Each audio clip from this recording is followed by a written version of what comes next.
So this will be the second book haul this week, and these are things that have arrived in the mail in recent times, and they're quite exciting. Most of these are from publishers, and I will say which publishers and so on and so forth. Some of them I've already read, and yep, let's just get on with the books. So the first book that I received was from William Heinemann, and they are an imprint of Penguin Random House. It's Fates and Furies by Lauren Groff with this absolutely stunning cover.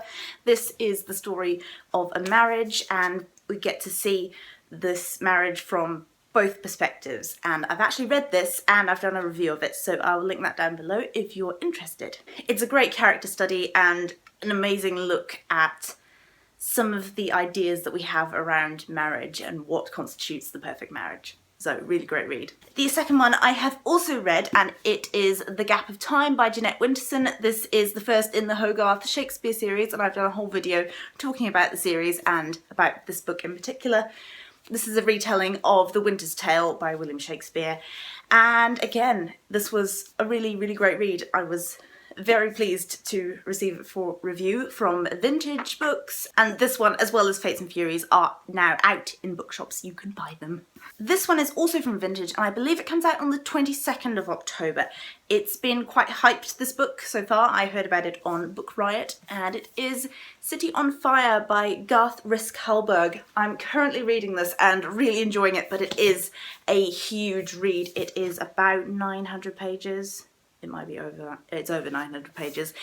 It's a big book, but it's a New York novel. It's set in 1977. It's written from multiple perspectives, so we get a wide cast of characters. It deals with ideas of class and sexuality and race. I will let you know how this goes when I finish the rest of it.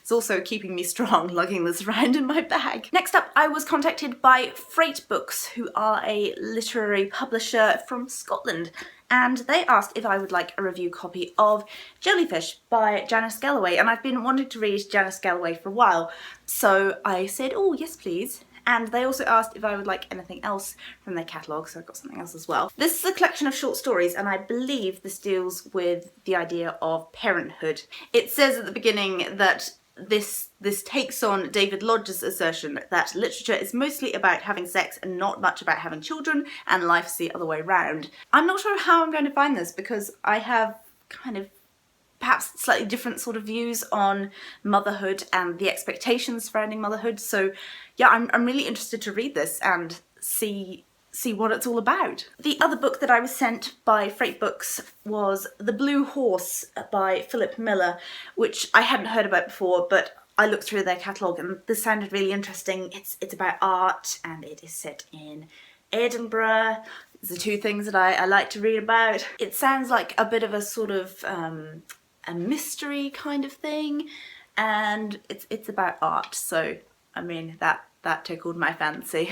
So those are the books that I received from publishers. I have one more. This one came in a very special box from my friends in New Zealand, and they sent me some very cool stuff, including a scarf and some peanut butter, which is the world's best peanut butter, and this book here, which I'm very excited about because this is written by the same author who wrote the book called Wolf. I talked about that in my New Zealand literature video a while back.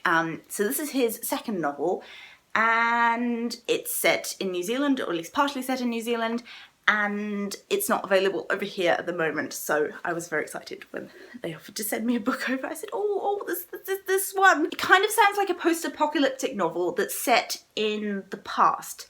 So it's set in 1998 in Wellington, New Zealand, and there is a huge earthquake that destroys a lot of the city. It's sort of about the aftermath of that, I believe. Hamish Clayton writes really beautifully. He's quite experimental in his prose, so I am looking forward to getting to the Pale North. So those are the books that I have received in the mail recently from publishers and from friends in New Zealand. If you want to see the books that I've bought at bookshops recently, I have another haul video which will be linked down below, and that is a Books in My Bag special. As always, thank you very much for watching, and I will hopefully see you next time.